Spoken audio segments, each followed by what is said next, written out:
in intuitive eating and you drill down and ask questions on, what's going through your mind, what's happening, why are you not allowing yourself certain foods, why are you still restricting, and there is a deep, dark, scary fear that you're going to put on weight, and what you have made that mean.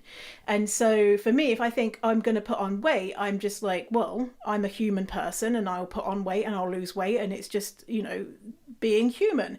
Whereas for a lot of people, the thought of putting on weight means that they are risking their health, means that they will be less lovable, means that they will be less worthy as a human being, means that they will be deeply ashamed of themselves, means that if they bump into their ex-boyfriend on the street, they're going to be so embarrassed because he might notice that you've put on 10 pounds or whatever. And it's because we've assigned fatphobic beliefs around the issue of putting on weight. And if we didn't have those fatphobic beliefs, we wouldn't be as anxious about putting on weight, and we would also be able to see, like, if I eat this one thing, does it mean that I'm automatically going to put on weight?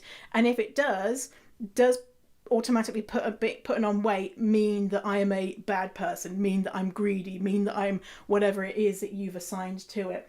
And so we like to kind of not look at that because it's difficult and it's sticky and it doesn't feel good, and it's easy to support other people if they're working on their intuitive eating, but when it comes down to you and you putting on weight, that is really painful for a lot of people. But if you work on your fatphobic beliefs, then it will become easier and easier and easier. And if you don't, it will be so difficult to be an intuitive eater, because you're constantly going to be thinking in the back of your mind, but what if I get fat? What if I put on weight? And hoping secretly, maybe intuitive eating will mean that I'll lose weight. Maybe I'm naturally a very thin person in this body.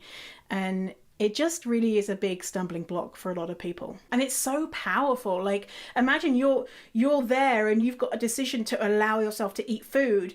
And that's decision A. Decision B is like, don't have the food and stay the same weight, or have the food and potentially be rejected by people you love, be an outcast from society, be seen as a less worthy human being.